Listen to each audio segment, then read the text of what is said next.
হঠাৎ করে আম্মু ড্রয়িং রুমের মাঝখানে গিয়ে দাঁড়ালো, তারপর চামচ দিয়ে ধীরে ধীরে গ্লাসে টোকা দিল। পুরো বাসা মুহূর্তে চুপ হয়ে গেল। যে যেখানে ছিল সেখানে থেমে গেল। আত্মীয় স্বজন, প্রতিবেশী, আব্বুর অফিসের কলিগ সবাই তাকিয়ে আছে আম্মুর দিকে। আম্মুর মুখে অদ্ভুত একটা সুন্দর একটা হাসি, কিন্তু সে শান্তি দেখে আমার বুক কেঁপে উঠেছিল। সে ধীরে ধীরে বলল, আপনারা সবাই এসেছেন, অনেক ধন্যবাদ। আজকে শুধু আমার 50তম জন্মদিন না, আজকে আরেকটা বিশেষ দিন। আমি আপনাদেরকে একটা গল্প শোনাবো, একজন ভীষণ ভালো মানুষের গল্প। আব্বু তখনও হাসছিল, হাতে জুসের গ্লাস। সে হেসে বলল, আরে রোকেয়া, এইসব আবার কি? মানুষজন খেতে এসেছে, তুমি আবার গল্প শুরু করলে নাকি? চারপাশে হালকা একটা হাসির শব্দ উঠলো, কিন্তু আম্মু হাসলো না। সে ধীরে ধীরে আব্বুর দিকে তাকালো। সে দৃষ্টি আমি কখনোই ভুলবো না। মনে হচ্ছিল এত বছরে জমে থাকা ঘৃণা, অপমান, অভিমান সব একসাথে চোখ দিয়ে বের হচ্ছে। তারপর খুব স্পষ্ট গলায় বলল, গল্পটা তোমাকে নিয়েই মতিম সাহেব। 25 বছর ধরে 2টা সংসার চালানো একজন অসাধারণ অভিনেতার গল্প। পুরা ঘর জমে গেল। আমার হাত ঠান্ডা হয়ে যাচ্ছিল। আব্বুর মুখে হাসিটা আস্তে আস্তে মিলিয়ে গেল। আব্বু চাপা গলায় বলল, তুমি কি বলতেছো এগুলা? আম্মু আবার আরেকটু জোরে বলল, আমি বলছি তুমি 25 বছর ধরে সামনের ফ্ল্যাটে সেলিনা নামের মহিলাকে লুকিয়ে বিয়ে করে সংসার করছো। নীলা, নিহা শুধু তোমার দায়িত্ব না, ওরা তোমার মেয়ে। মুহূর্তে পুরাটা বাসা বরফ হয়ে গেল। কেউ লড়ছে না, কেউ কথা বলছে না। সেলিনা আন্টির মুখ সাদা হয়ে যাচ্ছে। নীলা, নিহা মাথা নিচু করে দাঁড়িয়ে। আব্বু হঠাৎ চিৎকার করে উঠলো, রোকেয়া, তোমার কি মাথা খারাপ হয়েছে নাকি? আম্মু হেসে ফেললো। সেই হাসিটা এতটা ভয়ঙ্কর ছিল যে আমার শরীর কেঁপে উঠলো। মাথা খারাপ কি আমার? আমি তো তোমার 20 বছর আগেই তোমার প্যান্টের পকেটে কাবিননামা দেখেছি। আমি তখন থেকে বুঝে গিয়েছিলাম। আম্মু থামলো না। সেই কাগজটা ছবি তুলে আবার জায়গা মতো লিখে দিয়েছিলাম, কারণ তখন আমার মেয়ে ছোট ছিল। আমি কখনো চাইনি আমার মেয়েটার জীবনটা নষ্ট হোক। আব্বু এবার সত্যি সত্যি ঘামতে শুরু করে। সে সামনে এসে বলল, তুমি চুপ করো রোকেয়া, মানুষের সামনে নাটক করো না। আম্মু এমন ভাবে তাকালো, আব্বু থেমে গেল। নাটক? তার গলা এবার ভারী হয়ে গেল। নাটক তো তুমি করছো 25 বছর ধরে, নাটক আমি করি না। আম্মু এবার টেবিলের দিকে গেল।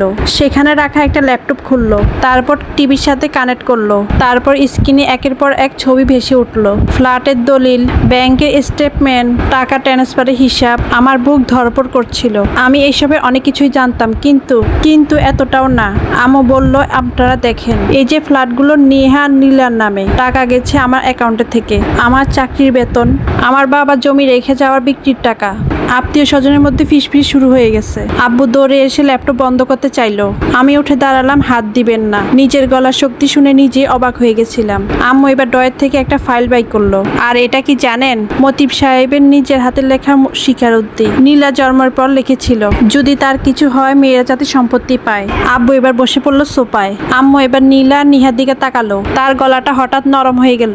তোমাদের উপর আমার কোনো রাগ নেই মা। তোরা কারো পাপ নিয়ে জন্মাস নাই, তোদের কোনো দোষ নাই, কিন্তু আমার মেয়ের হক কাউকে নিতে দিব না। আব্বু হঠাৎ চিৎকার করে উঠলো, আমি কি অন্যায় করেছি? ইসলামের 4টা বিয়ে করার হক আছে। আম্মু চুপ করে তার দিকে তাকিয়ে রইল। সেই নীরবতার থেকেও ভয়ঙ্কর ছিল। তারপর আম্মু ধীরে ধীরে বলল, ইসলামের ন্যায় বিচারের কথা বলেছিল, তুমি কি সেটা পড়েছো? আব্বু কোনো উত্তর দিতে পারলো না। আম্মু একটা বড় খাম বের করে আব্বুর গায়ে ছুঁড়ে মারলো, এটা ডিভোর্সের নোটিশ, আর এটা হিসাব তুমি কত বছর ধরে আমার অ্যাকাউন্টে থেকে টাকা সরিয়েছো। পুরা ঘর যেন বোমা ফাটছিল। আম্মু থামলো না। আর সেলিনার নামে যে ফ্ল্যাটটা লিখে দিতে চাইছিলে, সেটা 5 বছর আগে আমি আমার নামে করে রেখেছি। সে ফিসফিস করে বলল, তুমি এত কিছু করে ফেললা? আম্মুকে এবার প্রথমবার ক্লান্ত দেখালো। সে আমার দিকে তাকিয়ে বলল, করতে হয়েছে। আমার মেয়েকে দাঁড় করানোর জন্য অপেক্ষা করছিলাম। ও আইন পড়ুক, নিজের পায়ে দাঁড়াক, তারপর আমি হিসাব চাইবো। আমার চোখ ভিজে যাচ্ছিল। আম্মু এত বছর বুকে আগুন নিয়ে বেঁচে ছিল, কেউ কি একবারও টের পায়নি? তারপর আম্মু চারপাশে তাকিয়ে বলল, দাওয়াত শেষ, নাটক শেষ। এখন থেকে এই বাসায় আমি আমার মেয়ে থাকবো। আব্বু হঠাৎ দাঁড়িয়ে চিৎকার করলো, আমি তো ওদের সবাইকে শেষ করে দিব। আমি এবার সামনে দাঁড়ালাম। জীবনে প্রথমবার আব্বুকে ভয় পাইনি। আমি শুধু আপনার মেয়ে না, আমি একজন আইনজীবীও। আপনার অফিসের দুর্নীতির ফাইল যদি দুদকে একবার যায়, তাহলে বাসার চেয়ে জেলে থেকে বেশি চিন্তা করতে হবে। আব্বু পুরো স্থির হয়ে গেল। সেই রাতে আব্বু, সেলিনা আন্টি, তার 2 মেয়ে বাসা থেকে চলে যায়। যে মানুষটা ভাবতো পুরো জীবনটা তার নিয়ন্ত্রণে, শেষ পর্যন্ত সে একটা ব্যাগ নিয়ে বের হয়েছিল। সে বের হয়ে যাওয়ার পর আম্মু ধীরে ধীরে সোফায় বসলো। তারপর খুব স্বাভাবিক গলায় মা বলল, 1 কাপ আদা চা করে দিবি মা? আমি রান্না করে যেতে যেতে পিছনে তাকিয়েছিলাম। আম্মু আয়নার দিকে তাকিয়েছিল।